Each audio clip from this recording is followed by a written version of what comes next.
Class consideration का जो topic है लॉ में, वो बड़ा इंपॉर्टेंट टॉपिक है और इतना इंपॉर्टेंट है कि सेक्शन 25 कहता है कि no consideration no contract.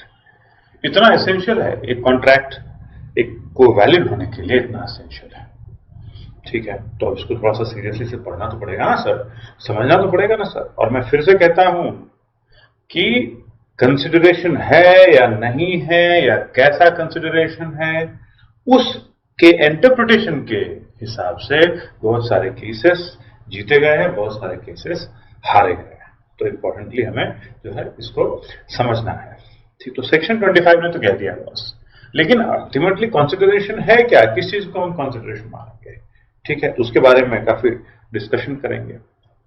Section 2 subsection D जो है वो कंसिडरेशन का डेफिनेशन देता है। When at the desire of the promisor, a promisee और any other person has done or abstains from doing, does or abstains from doing, promises to do or abstain from doing something, such act or abstinence or promise is called consideration for the promise. तो देखिए, जैसा law में होता है, छोटी छोटी बातें दुनिया बड़ी, तो इसको हमें इंटरप्रेट करना पड़ेगा, इस मीनिंग को हमें समझना पड़ेगा। इसमें केस लॉज आएंगे जो हमें देखेंगे और हमें समझने में मदद करेंगे। ठीक है, और इसके अलावा आपको पता ही है, दुनिया में भी और स्पेसिफिकली इंडिया में जब रूल बनते हैं तो उसके 10 एक्सेप्शंस भी बनाने पड़ते हैं, correct, in order to take care कि सब कुछ जो है ठीक ठाक चले। तो हम जो है ये भी पढ़ेंगे कि भाई कहां कहां पे जो है ये जो नॉर्मल जो रूल्स है ना, एक तो रूल ये हो गया कि नो कंसिडरेशन नो कॉन्ट्रैक्ट, इसके एक्सेप्शंस हैं। और एक स्पेशल बात मैं करना चाहूंगा आपसे कंसिडरेशन के बारे में, वो है कि privity of contract, the doctrine of privity of contract. मोटा मोटी मतलब ये है कि मैं और आप बात कर रहे हैं बीच में, तो तीसरा इंसान आकर के अगर कुछ बोले तो आप क्या बोलोगे? भाई देखो हम दोनों बात कर रहे हैं, अभी तुम बीच में मत पड़ो। मतलब क्या कि ये कहते हैं कि stranger to a contract can not sue upon contract between other parties. ठीक है, इसके बारे में पढ़ेंगे। तो ये डॉक्ट्रिन है कि भाई देखिए ऐसा है, stranger to a contract can not sue upon it, लेकिन इसके भी एक्सेप्शंस हैं इंडिया में। ऑलराइट, ओके, तो बिना देर के बिना समय गवाए हुए चलते हैं क्लासरूम में और समझने की कोशिश करते हैं कि कंसिडरेशन होता क्या है। Alright, okay, see you in the class. Class, section 25 of the Indian contract act क्या कहता है पता है? कहता है नो कंसिडरेशन नो कॉन्ट्रैक्ट, है ना? कंसिडरेशन नहीं है तो कॉन्ट्रैक्ट नहीं है। अब वो तो एक्ट है तो वो इस तरीके से ऐसे बात नहीं करेगा, वो तो कहता है कि भाई an agreement without consideration is void, ऐसा बोलता है। मतलब तो यही हो गया ना कि कंसिडरेशन नहीं तो कॉन्ट्रैक्ट नहीं। तो कंसिडरेशन इतना इंपॉर्टेंट है बॉस, कंसिडरेशन इतना इंपॉर्टेंट है एक वैलिड कॉन्ट्रैक्ट के लिए। तो अभी तक हमने जो है प्रपोजल के बारे में इतने ध्यान से पढ़ा, डिटेल में गए, एक्सेप्टेंस के बारे में भी ध्यान से पढ़ा, लीगल एक्सेप्टेंस क्या होता है डिटेल में गए, और इतना ही नहीं कम्युनिकेशन जो होना है, प्रपोजल का होना है या एक्सेप्टेंस का होना है, वो भी ध्यान से पढ़ा और उसके भी डिटेल में गए। अब कंसिडरेशन नहीं तो कॉन्ट्रैक्ट नहीं, तो भैया कंसिडरेशन को तो ठीक से समझना पड़ेगा, थोड़ा अच्छे तरीके से कंसिडरेशन को भी समझना पड़ेगा। तो मैंने लाइटली जो है वो टच किया था जब हम लोग सारे डिफरेंट सेक्शन 2 के सबसेक्शन जब हम नोट डाउन कर रहे थे, तो उसमें सबसेक्शन डी करके था और उसमें कंसिडरेशन के बारे में जो है डेफिनेशन था। सेक्शन 25 तो ऐसे ही मतलब एक कहते हैं ना वो बड़ा वाला डायलॉग मार के निकल जाना है, बेसिकली वैसा है section 25। But section 2 subsection D जो है वो डिटेल में जाकर डिफाइन करता है कि भाई कंसिडरेशन क्या है। ओके, तो वो डेफिनेशन में हम फिर से जाएंगे और उसका पूरा का पूरा ऑपरेशन करेंगे, छोटी छोटी बातें और दुनिया बड़ी, बस वही वाली चीज करेंगे वहां पे। लेकिन पहले सर ये तो बताइए कि कंसिडरेशन जो वर्ड है क्या मतलब है लॉ में, इसका क्या मतलब है लॉ में? ओके, तो चलिए थोड़ा एग्जाम्पल के थ्रू जो है समझने की कोशिश करते हैं कि इस कंसिडरेशन का मतलब क्या होता है। ओके, अब देखिए मैं आपके फ्यूचर की बात कर रहा हूँ। आपने एग्जाम लिया और एग्जाम में जो है आप एकदम सक्सेसफुल हो गए और बॉस आपके डैड जबरदस्त खुश प्राउड हो गए बेसिकली। अब बोले बेटा मांगो क्या मांगना है तो ऐसा तो पहले हुआ नहीं, लेकिन एग्जाम में रिजल्ट आते ही जो है पापा का एटीट्यूड चेंज हो गया। क्या चाहिए तुमको बताओ। नहीं नहीं पापा ठीक है, इट्स ओके इट्स ओके, मुझे कुछ नहीं चाहिए, I am fine, I am happy with my result. नहीं नहीं बेटा ऐसा नहीं है, चलो मैं तुम्हारे लिए बाइक खरीद देता हूं, ठीक है फाइन। तो आप और पापा जो है चल जाते हैं बाइक वाले। पेन थोड़ा चेंज कर लेता हूं। ओके ओके चलिए। तो आप रहे ये और आपके पापा रहे ये, दोनों गए बाइक वाले कंपनी के पास और बाइक शोरूम में गए। और पापा ने कहा कि बेटा ये वाला जो है बाइक जो है अच्छा लग रहा है, 1 लाख रुपया इसका दाम है, और मैं 1 लाख के नीचे तो तुम्हारे लिए कोई बाइक लेने वाला नहीं हूँ, वो छोटे छोटे बाइक से मेरा काम नहीं चलेगा। बेटा तो एकदम बड़े वाले बाइक पे जिसमें कि सारे के सारे modern state of the art cool जो है वो फीचर्स हो, उस पे ही है करके। तो बात हुई शोरूम वाले से, तो 1 लाख रुपए पे जो है नेगोशिएशन हुआ। तो पापा ने कहा ठीक है ये लीजिए 1 लाख रुपए, और वापस जो है आपको क्या मिला, 1 लाख रुपए लेकर के क्या था उसमें, thank you so much sir, thank you so much, अब आप जा सकते हैं। ऐसा क्या? नहीं ना, बिना बाइक के कैसे चले जाएंगे सर? तो बाइक जो है उन्होंने दे दिया। ओके, इस सिचुएशन में अब हमें यह समझना है कि कंसिडरेशन क्या है। ओके, क्या है कंसिडरेशन इस सिचुएशन में? ओके, तो इसके लिए बेसिक इंग्लिश में जाते हैं पहले, बाद में जो है हम सेक्शन 2 सबसेक्शन डी का जो है ऑपरेशन करेंगे। तो बेसिक जो वर्ड है कंसिडरेशन का, उसका मतलब ये है कि समथिंग इन रिटर्न। थोड़ा सा और क्लासी तरीके से कहना है तो लैटिन चले जाते हैं, क्विड प्रो क्वो।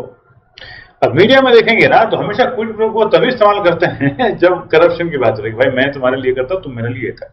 एक ब्यूरोक्रेट है, उसको सैलरी ज्यादा मिलना नहीं है, तो ब्यूरोक्रेट के पास पावर रहता है, सैलरी रहता नहीं है, पावर रहता है ना, कि मैं तुम्हें ये प्रोजेक्ट दिला दूंगा, एक इंडस्ट्रियलिस्ट बोलते हैं मैं तुम्हें प्रोजेक्ट दिला दूंगा, गवर्नमेंट कॉन्ट्रैक्ट दिला दूंगा, मेरे लिए क्या? तो बोले मैं आपके लिए घर, फ्लैट बहुत सुंदर सा घर है सर, एकदम लेक फेसिंग घर में आपके लिए वो कर दूंगा। हो गया क्विड प्रो क्वो। ये भाई साहब जो है उनका कॉन्ट्रैक्ट पास करवा देंगे, है ना, और इन भाई साहब को क्या मिल जाएगा? क्विड प्रो क्वो में समथिंग इन रिटर्न में क्या मिल जाएगा?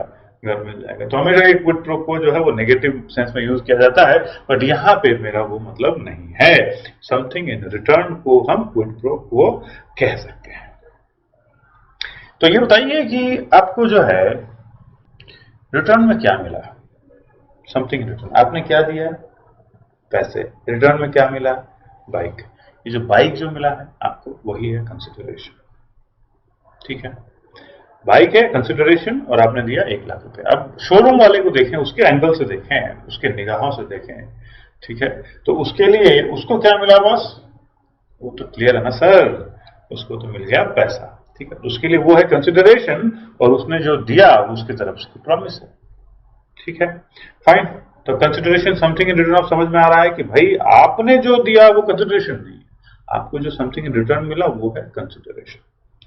Okay fine. तो उसी तरीके से पापा बोले कि नहीं नहीं बेटा अभी ऐसे कैसे कैसे कैसे घर चले जाएंगे यार, आज तो मेरा बेटा जो है इतना सक्सेसफुल हो गया है basically, right. And I don't mean here कि बेटा और बेटी, so please just take this example as a normal example, है ना। मेरा एब्सोल्युटली आई एम क्या बोलेंगे आप, मुझे चीर के फाड़ के भी आप देखेंगे तो एक जरा भी जो है मेरे निगाह में अंतर नहीं आएगा बेटा या बेटी में। So please bear with me for with this example. तो चलिए आगे जब चले तो पापा ने कहा कि भाई देखो ऐसे कैसे घर चले जाएंगे बॉस, एवेंजर्स 4 जो है वो अभी आई हुई है, द कंक्लूजन, बिना देखे कैसे चले जाएंगे, चलो आज वही तुमको मैं जाकर के सिनेमा दिखाता हूं। तो आप गए सिनेमा हॉल में देखने के लिए, सिनेमा हॉल में गए तो आपने लिया टिकट। ओके, तो भाई सिनेमा हॉल में फिर से जो है वो बातें हुई तो अपना गोल्ड क्लास लेंगे। पापा ने कहा ऐसे वैसे नहीं। तो 2,000 रुपए में जो है 2 लोगों का टिकट मिला। और वापस आपको क्या मिला सर? यहाँ वापस तो कुछ ऐसा ले जाने के लिए नहीं मिला। आप लोग सर बैठेंगे तो वहां पे पॉपकॉर्न मिलेगा और कोल्ड ड्रिंक मिलेगा, उसके लिए अलग से पे करना पड़ेगा। आज दुनिया में कुछ फ्री नहीं है, there is nothing but free lunch. क्या मिला बस?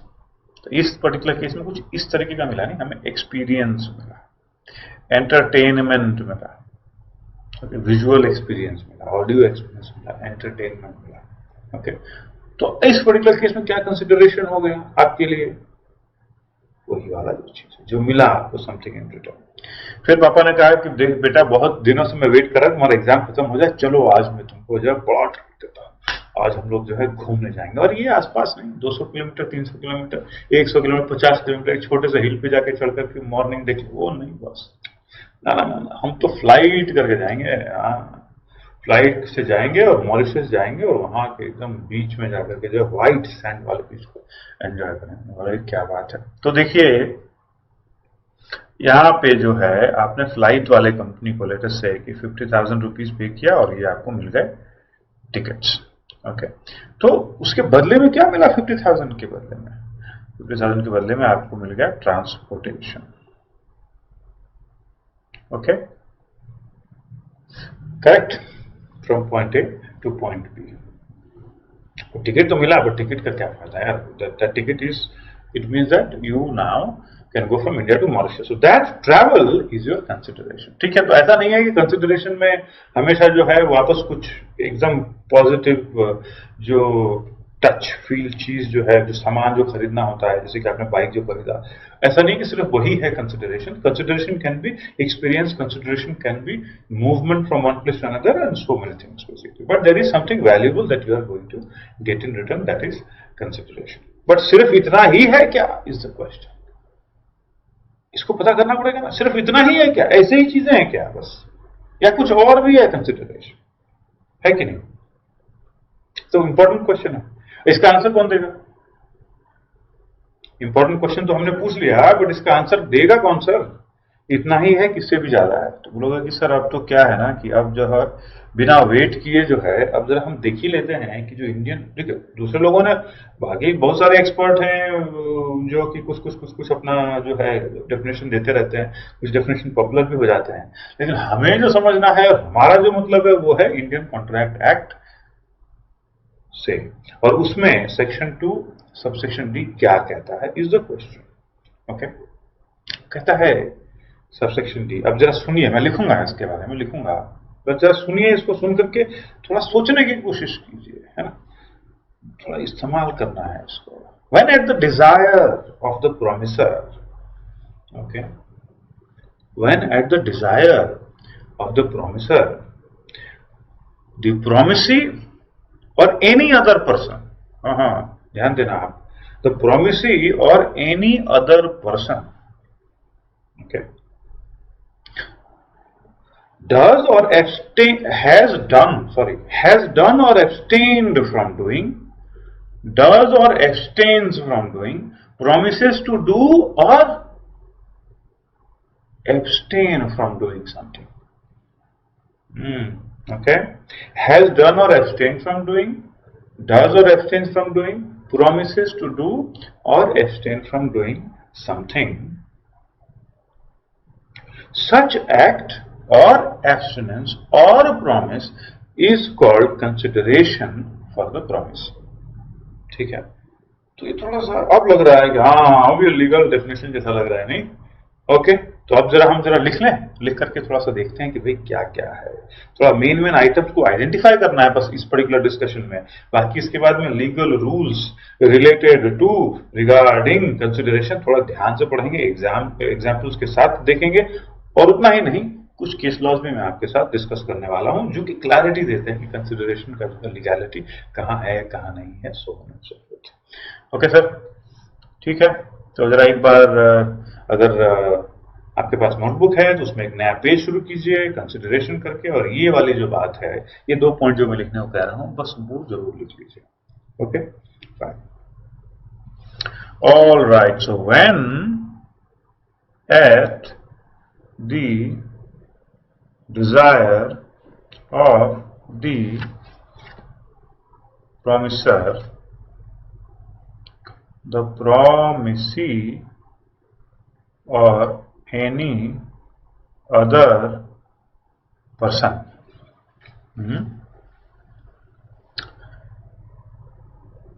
has done or abstained from doing. आप सुनिए और समझ लीजिए मैं क्या लिख रहा हूँ, बिकॉज मेरे पास उतना अच्छा सुंदर पेन नहीं है कंप्यूटर पे लिखने के लिए, तो उसके लिए मुझे माफ कीजिए, पर सुन करके समझ जाइए कि मैं क्या लिख रहा हूँ और प्लीज नोट डाउन कर लीजिए।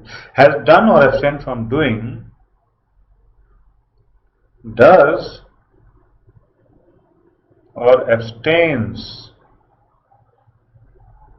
फ्रॉम डूइंग, प्रोमिसेस, यहां पे विल नहीं है, प्रोमिसेस टू डू और abstain from doing something.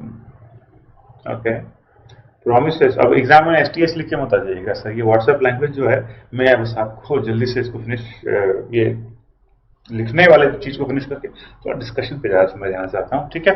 Promise to do और abstain from doing something,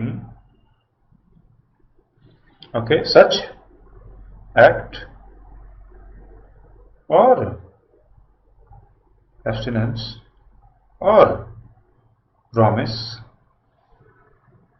is called consideration for the promise. Okay.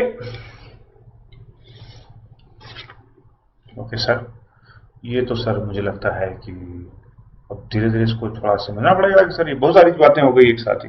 तो एक तो है कि ये बात हो गई कि भाई ये देखिए, ये एक्ट भी हो सकता है, एब्स्टिनेंस भी हो सकता है।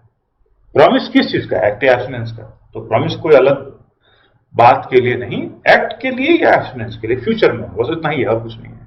तो ये एक्ट भी हो सकता है, एब्स्टिनेंस भी हो सकता है। एक बात ये निकल के आ रही है, सर एब्स्टिनेंस का मतलब, अभी तक तो आपने बताया कि भाई मुझे बाइक मिल गया तो हो गया मेरा कंसिडरेशन, मुझे विजुअल एक्सपीरियंस एंटरटेनमेंट मिल गया तो मेरा कंसिडरेशन हो गया, मैं ट्रैवल का मेरे को यहाँ से वहां पहुंच गया तो मुझे एक्सपीरियंस, मेरा कंसिडरेशन मुझे मिल गया। लेकिन अब एब्स्टिनेंस क्या है सर, है ना? तो उसको समझना पड़ेगा इस चीज को, करेक्ट ना? तो एक एक्ट और एब्स्टिनेंस के बारे में जो है, हम लोग उसके लिए थोड़ा सा हमें समय निकालना पड़ेगा। तो एक पॉइंट है किस चीज का?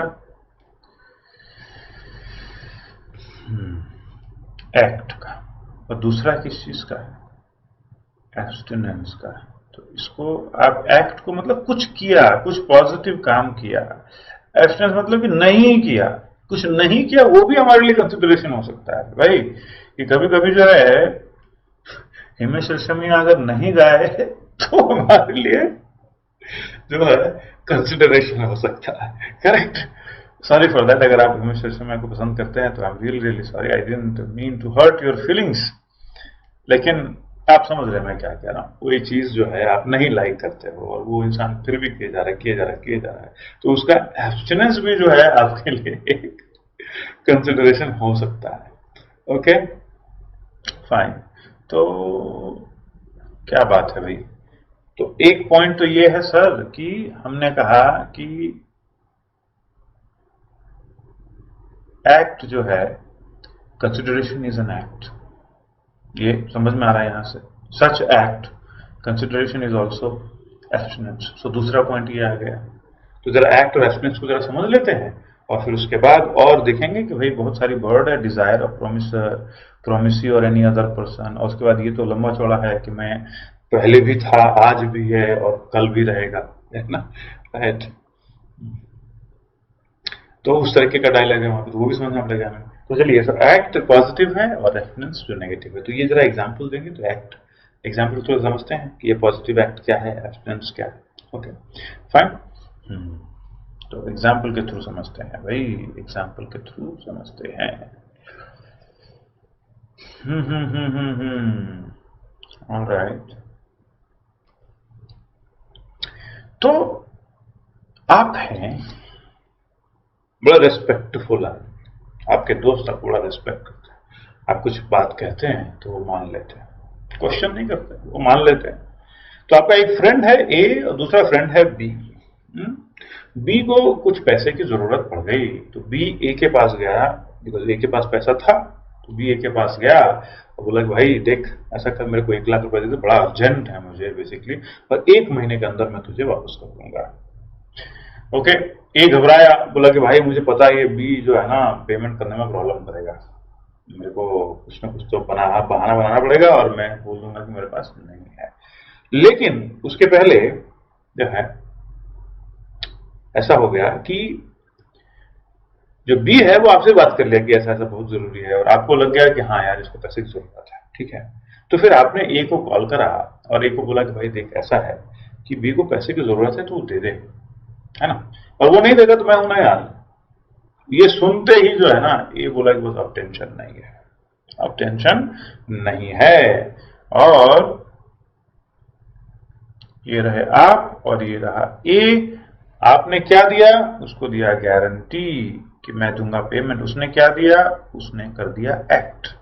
एक्ट क्या कर दिया, उसने लोन दे दिया बी को। ये लिटरली जो है ना, ये लिटरल एक्ट जो है, ये ही आपके लिए कंसिडरेशन भी हो सकता है। वो जो सब बातें बोल रहे थे हम कि भाई बाइक का मिलना, आपको एक्सपीरियंस मिलना, वो भी एक्ट ही है ना, दूसरा पार्टी एक्ट कर रहा है। लेकिन ऐसा भी है कि दूसरे को कुछ दे रहा है, कौन, प्रोमिसर के कहने के बावजूद कोई पार्टी कुछ काम कर रहा है, वो एक्ट भी जो है वो कंसिडरेशन हो सकता है, यही इसका मीनिंग है, ठीक है। तो आपको क्या मिला, आपको मिला उसका एक्ट, ठीक है। लेकिन ऐसा हुआ फ्रेंड्स कि बी को तो लोन मिल गया, बी को जो काम करना था उसने काम कर लिया, 1 महीने भी हो गए और बी ने पैसा जो है ए को लौटाया नहीं। ओके, ए को तो पता है कि आपने गारंटी दिया, लेकिन ए आपको बड़ा पसंद करता है और ए आपको डिस्टर्ब नहीं करना चाहता, यार ठीक है अच्छा आदमी, फालतू में क्यों परेशान करूं। तो वो बी से बात करने चला गया, भाई बी देख यार, तूने लिया था ना, हमारे बीच जो कॉन्ट्रैक्ट हुआ था, मैंने तुझे दिया था पैसा, मेरे को पैसा वापस दे यार, मेरे को जरूरी है। ये बोला कि अभी मैं, मेरे हिसाब से तो हो जाना चाहिए था 1 महीने में अरेंज, लेकिन हुआ नहीं है यार, मुझे 7 डेज और दे दे करके। अब बोले ठीक है यार 7 डेज ले ले, चल कोई बात नहीं है। तो 7 डेज भी हो गए और फिर भी जो है बी कुछ आपसे बात नहीं कर रहा है। बी कुछ तो प्रॉब्लम हुआ होगा, लेकिन आपसे बात भी नहीं कर रहा है और लग रहा है कि आपको पैसा नहीं मिलेगा। आप परेशान हो गए, सॉरी ए परेशान हो गया, यहां आप नहीं है। Okay, let me say that again.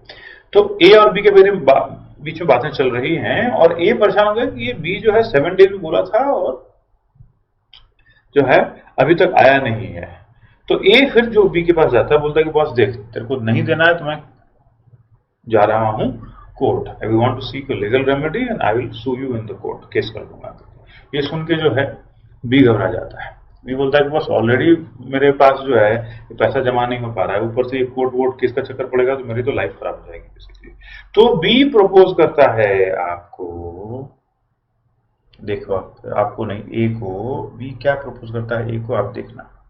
Okay, ये है ए और ये है बी, और बी क्या कर रहा है, प्रपोज कर रहा है।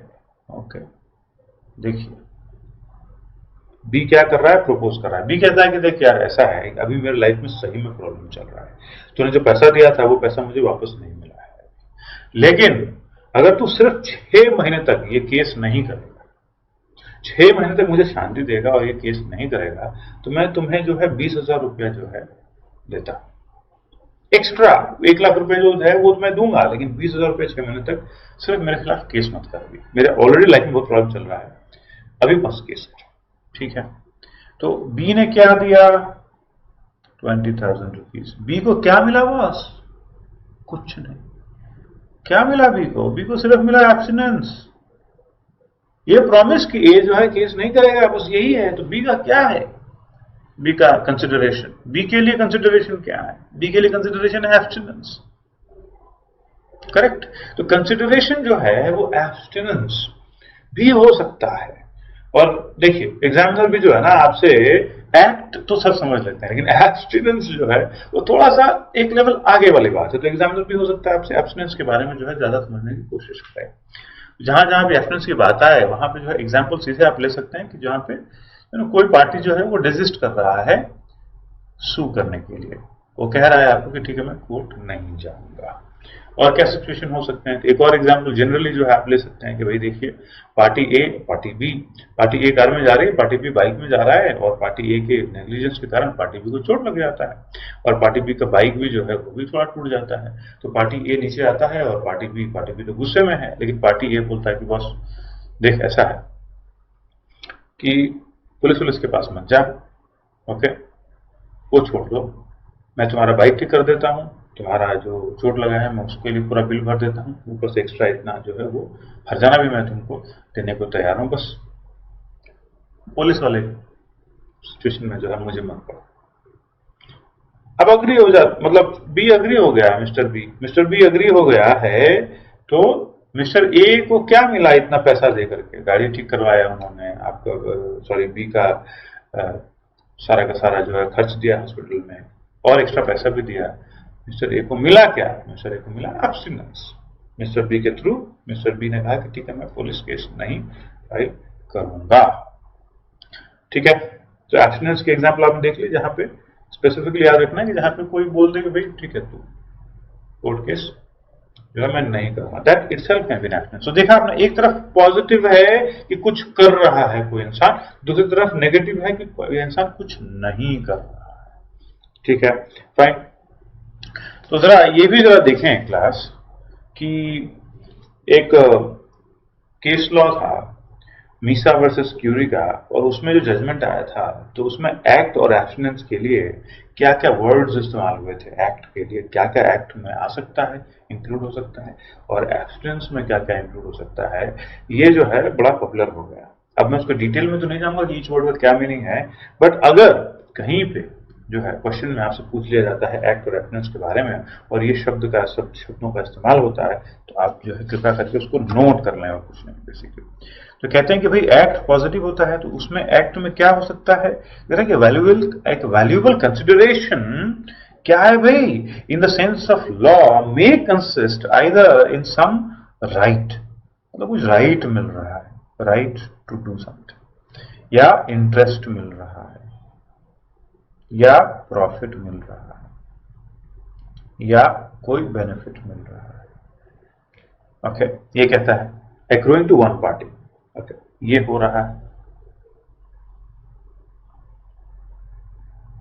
या ये आ रहा है एक पार्टी को, या फिर दूसरा पार्टी जो है, दूसरे पार्टी का माइनस मैं यहां पे यूज करूंगा, दूसरा पार्टी जो है टॉलरेट कर रहा है कोई चीज, अपने आप को रोक रहा है किसी चीज से, डेट्रीमेंट, लॉस, और यहां पे रेस्पॉन्सिबिलिटी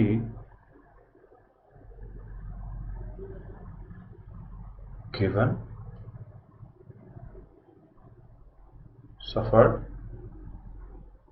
अंडरटेकन। ठीक है, तो इसके डिटेल में जाएंगे तो बहुत लंबा कहानी हो जाएगा, बट अभी सिर्फ इतना ध्यान रखने की जरूरत है कि एक्ट जो है वो पॉजिटिव है, और उसमें जो है राइट हो सकता है, राइट्स मिल सकते हैं पार्टी को एक्ट के संदर्भ में, इंटरेस्ट, प्रॉफिट, बेनिफिट, और जो एब्स्टिनेंस है उसके संदर्भ में जो है फॉरबेरेंस, डेट्रीमेंट, लॉस, और रिस्पॉन्सिबिलिटी टेकन, सफर्ड, और सॉरी रिस्पॉन्सिबिलिटी गिवन, सफर्ड और अंडरटेकन। ठीक है, तो अभी बस ये जो वर्ड्स हैं आप ध्यान में रखें कि जब एक्ट के बारे में बात होती है तो ये सारे जो हैं चीजें यूज की गई हैं उसको समझने के लिए, और जब एब्स्टिनेंस के बारे में बात होती है तो वो forbearance, detriment, loss, responsibility given, suffered और अंडरटेकन यूज होता है। तो ये बात जो है अभी यहाँ पे एक्ट एंड एब्स्टिनेंस को जो है ये हम समझ गए, इसको थोड़ा सा डिटेल में भी हमने बात कर लिया एग्जाम्पल के साथ। अब जो है और कुछ बातें हैं क्या भाई, और कुछ बातें हैं क्या इस पर्टिकुलर डेफिनेशन में, और कुछ बातें हैं क्या आप आइडेंटिफाई कर सकते हैं? अगर मैं आपको बता दूं कि 3 और बातें हैं इसमें, आप आइडेंटिफाई कर पाएंगे 3 और बातें क्या है? टोटल 5 बातें हो गई इसमें। तो देखिए पहला सेंटेंस ही क्या है, when at the desire of the promisor, तो आगे जाके हम इसको डिस्कस करेंगे काफी डिटेल में कि must be consideration must be eight the desire of the promisor. इसका क्या मतलब है,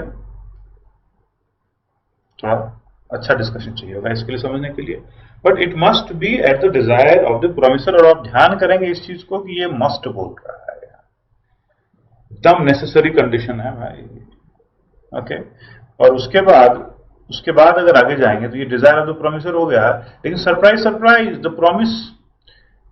द प्रोमिसी और एनी अदर पर्सन, मतलब कि जो कंसिडरेशन है वो जो मूव कर रहा है वो प्रोमिसी दे सकता है, दूसरा इंसान में दे सकता है। डिजायर तो प्रोमिसर का है, लेकिन प्रोमिसी से आएगा वो कंसिडरेशन, किसी और इंसान से आएगा वो फर्क नहीं पड़ता है। तो इसलिए यहां पे may consideration may move okay from promisee और एनी अदर पर्सन। ये अपने आप में एक डिस्कशन का मुद्दा बनने वाला है, वो भी हम देखेंगे। और इसके अलावा कुछ है क्या सर? तो इसके अलावा है कि कल भी था, आज भी है, कल भी रहेगा वाली बात है कि नहीं, राइट? तो यहां पे है consideration may be in past, present और फ्यूचर। तो आप लोगों में से जो आगे जाकर के कुछ ऐसे एग्जाम देने वाले हैं जहां पे यूके और इंग्लिश लॉ जो है वो फॉलो होता है, तो वहां पे बस इतना डिफरेंस है इंडियन लॉ और इंग्लिश लॉ में कि वहां पे कंसिडरेशन पास्ट में नहीं हो सकता है। इंडिया में जो है कंसिडरेशन जो है वो पास्ट में भी अगर है, दिया गया है, तो वो वैलिड है, ठीक है, अपने इंडियन कॉन्ट्रैक्ट एक्ट के तहत। तो may be in the past, present और फ्यूचर। तो ये 5 बातें हैं जो ध्यान देने वाली बातें हैं। अब आगे जाकर के इसके बारे में और डिस्कस करते हैं, और स्पेसिफिकली जो है लीगल रूल्स रिगार्डिंग कंसिडरेशन। जिस तरीके से हम ऑफर के लिए, वैलिड ऑफर के लिए लीगल रूल्स हमने देखा, वैलिड एक्सेप्टेंस के लिए लीगल रूल देखा, उसी तरीके से एक वैलिड कंसिडरेशन के लिए थोड़ा लीगल रूल्स को समझना जरूरी है। Okay, alright, let's go ahead.